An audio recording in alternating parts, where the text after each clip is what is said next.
স্বাগত আরেকবার সিলেট স্টুডিও থেকে চ্যানেলের সিলেটের খবরে। মৌলভীবাজারে ইউনিয়ন নির্বাচনকে সামনে রেখে কাওয়াদিঘি হাওর বেষ্টিত রাজনগরে গণসংযোগ আর ঘরোয়া সভায় ব্যস্ত সময় কাটাচ্ছেন চেয়ারম্যান প্রার্থীরা। বড় দুই দলের প্রার্থীদের সাথে সমান তালে প্রচারণা করছেন বিদ্রোহী আর স্বতন্ত্র প্রার্থীরা। ভোটারদের নিজেদের পক্ষে টানতে সবাই ব্যস্ত। শান্তিপূর্ণভাবে নির্বাচন অনুষ্ঠিত হলে নিজেদের বিজয় নিশ্চিত বলে মনে করছেন চেয়ারম্যান প্রার্থীরা। তবে ভোটাররা বেছে নিতে চান যোগ্য প্রার্থীকে। মৌলভীবাজার প্রতিনিধি পান্না দত্তের রিপোর্ট জানাচ্ছেন মইনুদ্দিন মঞ্জু। আগামী ৭ই মে মৌলভীবাজারের রাজনগরের ৮টি ইউনিয়নে নির্বাচন অনুষ্ঠিত হবে। এই ৮টি ইউনিয়নে চেয়ারম্যান পদে মোট ৩১ জন আর সদস্য পদে ৩৭৯ জন প্রার্থী প্রতিদ্বন্দ্বিতা করছেন। দলীয় মনোনয়নে সন্তুষ্ট না হয়ে জেলার অন্য উপজেলার চেয়ে এখানে বিদ্রোহী প্রার্থীদের সংখ্যা বেশি। ৮টি ইউনিয়নে চেয়ারম্যান পদে আওয়ামী লীগের বিদ্রোহী প্রার্থী ৭ জন এবং বিএনপির বিদ্রোহী ১ জন। গ্রামে গ্রামে গণসংযোগ করছেন তারা। তবে সকলেই শান্তিপূর্ণ নির্বাচনের ব্যাপারে আশাবাদী। আমি স্বতন্ত্র প্রার্থী হয়েছি কারণ জনগণ আমার সাথে আছে এবং বিশেষ করে গরিব দুঃখী মেহনতি মানুষকে আমি ভালোবাসি। আজ ২১ বছর ধরে বিএনপি করলাম, কিন্তু আমার এই গ্রামর বা থানার লিডার হলে এখানেও কিছু বাণিজ্য করছে। যাই হোক, আমার এই এলাকার জনগণে প্রেসার দিয়ে আমার নির্বাচন দাঁড় করছেন। এদিকে রাজনগরের ৮টি ইউনিয়নে আওয়ামী লীগ ও বিএনপি মনোনীত চেয়ারম্যান প্রার্থীরা ভোটারদের বাড়ি বাড়ি গিয়ে সমর্থন আদায় করতে গণসংযোগে ব্যস্ত সময় কাটাচ্ছেন। গ্রামে গ্রামে করছেন উঠোন বৈঠক আর ঘরোয়া বৈঠক। নিজ ইউনিয়নের উন্নয়নের স্বার্থে ভোটারদের সমর্থনে নির্বাচনের জয়ের ব্যাপারে আশাবাদী প্রার্থীরা। জননেত্রী শেখ হাসিনা আমাকে নৌকা প্রতীক দিয়েছেন ১ নং ফতেপুর ইউনিয়নবাসীর অবহেলিত অঞ্চলকে উন্নয়নের কার্যক্রমে এগিয়ে নেওয়ার জন্য। যেখানে অবহেলিত রাস্তাঘাটের অনেক অভাব, টিউবওয়েলের অনেক অভাব, চা শ্রমিকদের অনেক অভাব অনটনা আছে, এগুলা যেভাবে মিট করা যায় সবে দোয়া করতা। তবে এলাকার উন্নয়নে সৎ যোগ্য প্রার্থীকে বেছে নিতে চান ভোটাররা।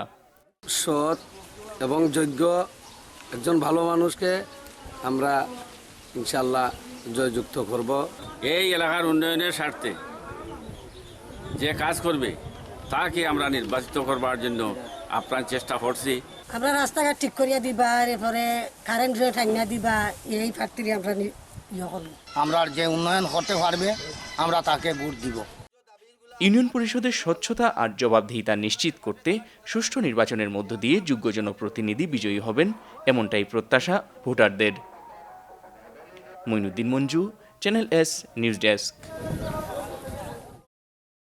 ছাতকে ঘূর্ণিঝড়ে ক্ষতিগ্রস্ত দক্ষিণ খুরমা ইউনিয়নের হাতধলানি ও পুরাকাটি গ্রামে ক্ষতিগ্রস্ত মানুষের মধ্যে নগদ অর্থ বিতরণ করা হয়েছে। শুক্রবার দক্ষিণ খুরমা ইউনিয়নের চেচাং গ্রামবাসীর পক্ষ থেকে এই অর্থ বিতরণ করা হয়।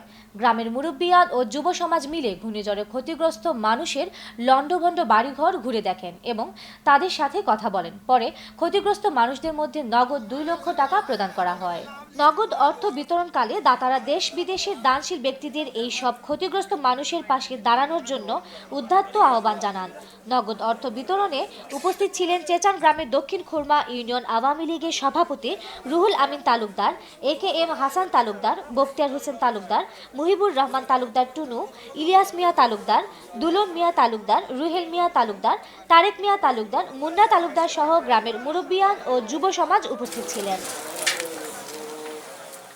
দেশ বিদেশের যারাই আছেন আমাদের ভাইয়েরা, সবার প্রতি আহ্বান, আপনারা যদি এইভাবে একটু একটু করে আপনারা যদি সহযোগিতা করেন তাহলে যে কোনো দুর্যোগ ইনশাআল্লাহ আমরা কেটে উঠতে পারবো। এদিকে শুক্রবার NX ইয়াং সোসাইটি চেচানের সদস্যবৃন্দ স্বেচ্ছাশ্রমের মাধ্যমে হাতধলানি গ্রামে বিধ্বস্ত ঘরবাড়ি ও রাস্তাঘাটের ধ্বংসস্তূপ পরিষ্কার করেন। এ সময় সাম্প্রতিক ভয়াবহ ঘূর্ণিঝড়ে দক্ষিণ খুরমা ইউনিয়নের হাতধলানি ও পুরাকাটি গ্রামে ক্ষতিগ্রস্ত মানুষের পাশে দাঁড়ানোর জন্য দেশ বিদেশের হৃদয়বান মানুষের আরও সাহায্য নিয়ে আসার জন্য প্রত্যাশা ব্যক্ত করেছেন চেচান গ্রামের বিশিষ্ট ব্যক্তিবর্গ। এই সময় চেচান গ্রামের বিশিষ্ট জনেরা অসহায় মানুষের সাথে কথা বলেন এবং ২ লক্ষ টাকা নগদ প্রদান করেন। নগদ অর্থ বিতরণকালে উপস্থিত ছিলেন চেচান গ্রামের আব্দুল মান্নান তালুকদার, গুলাম কিবরিয়া তালুকদার বাদল, ওলাস উদ্দিন তালুকদার, শমসুন নূর তালুকদার, ফয়জুর রহমান তালুকদার, আব্দুল শহীদ তালুকদার, শামসুদ্দিন তালুকদার, মিজানুর রহমান তালুকদার আবু, ফয়াজ তালুকদার সহ গ্রামের মুরব্বিয়ান ও যুব সমাজ উপস্থিত ছিলেন। বাংলাদেশের সবাইকে অনুরোধ করি এরা বিপদগ্রস্ত যারা ঘূর্ণিঝড়ে যাদের বিপদে পড়িয়েছেন তাদেরকে সাহায্য করার জন্য আমার অনুরোধ রইল। ছাতকের সিংচাপুর ইউনিয়নের সিংচাপুর গ্রামের যুক্তরাজ্য প্রবাসী বার্মিংহাম যুবলীগের সাংগঠনিক সম্পাদক আলী আহমদ ও যুক্তরাজ্য প্রবাসী সালে আহমদ ও তাদের পরিবারের অর্থায়নে হাতধলানি ও পুরাকাটি গ্রামের ঘূর্ণিঝড়ে ক্ষতিগ্রস্ত মানুষের মধ্যে ঢেউটিন ও শাড়ি বিতরণ করা হয়েছে। শুক্রবার হাতধলানি গ্রামে ক্ষতিগ্রস্ত মানুষের মধ্যে ঢেউটিন ও শাড়ি বিতরণ উপলক্ষে তাৎক্ষণিক এক আলোচনা সভায় হাতধলানি পুরকাটি ঘূর্ণিঝড়ে ক্ষতিগ্রস্ত পুনর্বাসন কমিটির সভাপতি আব্দুল সোবহানের সভাপতিত্বে বক্তব্য রাখেন দক্ষিণ খুরমা ইউনিয়নের চেয়ারম্যান আব্দুল মোসব্বির, সিংচাপুর ইউনিয়নের সাবেক ভারপ্রাপ্ত চেয়ারম্যান ফারুক আহমদ, বিশিষ্ট মুরব্বী আলহাজ আরজক আলী, যুক্তরাজ্য প্রবাসী ত্রাণ উদ্যোক্তা সালে আহমদ ও মিনহাজ আহমদ। এই সময় ক্ষতিগ্রস্তদের মধ্যে 30 বান্ডিল ঢেউটিন ও 60টি শাড়ি বিতরণ করা হয়।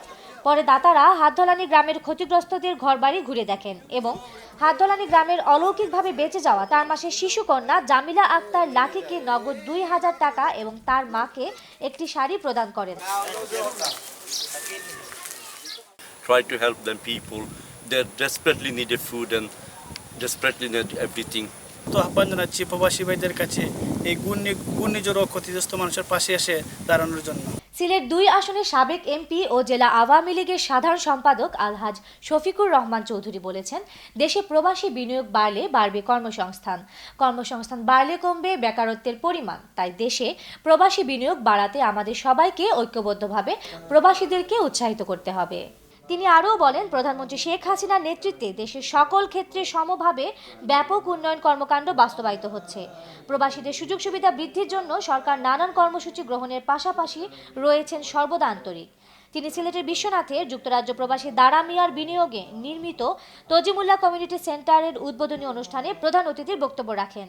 ইস্ট লন্ডন আওয়ামী লীগ নেতা দারা মিয়ার সভাপতিত্বে অনুষ্ঠানে বিশেষ অতিথির বক্তব্য রাখেন উপজেলা আওয়ামী লীগের সভাপতি আলহাজ পঙ্কি খান, সাবেক ত্রাণ ও পুনর্বাসন সম্পাদক ফজলু মিয়া, আওয়ামী লীগ নেতা রুকন মিয়া, উপজেলা যুবলীগের যুগ্ম আহ্বায়ক আলতাফ হোসেন, সদস্য আব্দুর রউফ, নিজামউদ্দিন, ইকবাল হোসেন শাহিন, দেওকলস ইউনিয়নের যুবলীগের সভাপতি হাবিবুর রহমান মিনু, সাধারণ সম্পাদক সঞ্চিত আচার্য, জেলা ছাত্রলীগের সহসভাপতি সুহেল আহমদ মুন্না, পুরান বাজারের কমিশনার দিলবর আলী।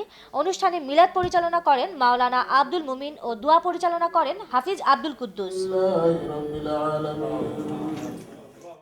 তথ্য অধিদপ্তরের উপপরিচালক জুলিয়া জেসমিন মিলি বলেছেন, সরকারের ধারাবাহিক উন্নয়নকে সাধারণ মানুষের কাছে তুলে ধরতে সাংবাদিকরাই গুরুত্বপূর্ণ ভূমিকা পালন করতে পারেন। তিনি বলেন, বর্তমান সরকার দেশের উন্নয়নে নিরলসভাবে কাজ করছে, যার কারণে দেশ বদলে যাচ্ছে। দেশের উন্নয়ন ও অগ্রগতি দেশের মানুষের মধ্যে তুলে ধরার জন্য তিনি সাংবাদিকদের প্রতি আহ্বান জানান। সরকারের সাফল্য অর্জন ও উন্নয়ন ভাবনা বিষয়ক সংবাদ সম্মেলনে বৃহস্পতিবার বিকালে বিয়ানীবাজার উপজেলা সম্মেলন কক্ষে অনুষ্ঠিত হয়। সংবাদ সম্মেলনে মূল বক্তব্য উপস্থাপন করেন সিলেটের তথ্য বিভাগের উপপরিচালক জুলিয়া জেসমিন মিলি। উপজেলা নির্বাহী কর্মকর্তা মোহাম্মদ আসাদুজ্জামান এই সময় বিয়ানীবাজারের উন্নয়নের চিত্র সাংবাদিকদের সামনে তুলে ধরেন। সংবাদ সম্মেলনে উপস্থিত ছিলেন বিয়ানীবাজার প্রেস ক্লাব সভাপতি Ataur Rahman, channel S staff reporter M Hasanul Haque Ujjal, Beanibazar press ক্লাবের সহসভাপতি সজীব ভট্টাচার্য, সাধারণ সম্পাদক মিলাদ জয়নুল, বিয়ানীবাজার জার্নালিস্ট অ্যাসোসিয়েশন সভাপতি আহমেদ ফয়সাল, সাপ্তাহিক দিবালোক সম্পাদক হাসান শাহরিয়ার, সাপ্তাহিক সম্ভাবনা সম্পাদক মাসুম আহমদ, দৈনিক মানবকণ্ঠ বিয়ানীবাজার প্রতিনিধি এম সিনুদ্দিন, নয়াদিগন্ত বিয়ানীবাজার প্রতিনিধি এটিএম তুরাব, এশিয়ান টিভির বিয়ানীবাজার প্রতিনিধি সুফিয়ান আহমদ সহ আরও অনেকে। সিলেটের খবর আজ এ পর্যন্তই। সিলেট বিভাগের প্রত্যন্ত অঞ্চলের খবর জানতে চোখ রাখুন চ্যানেল এসের পর্দায়। এতক্ষণ সঙ্গে থাকার জন্য ধন্যবাদ। আল্লাহ হাফিজ।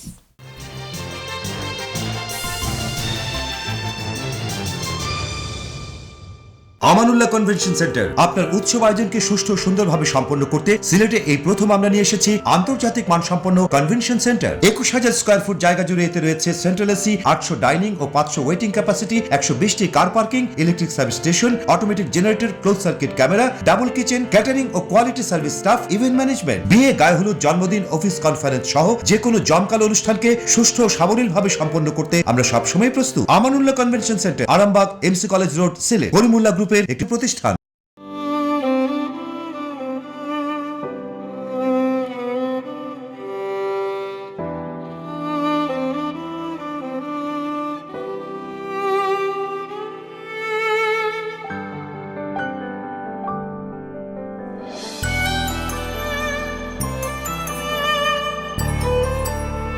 এমন অনেকগুলো হাসি হয়ে উঠুক আমাদের পথ চলার অনুপ্রেরণা।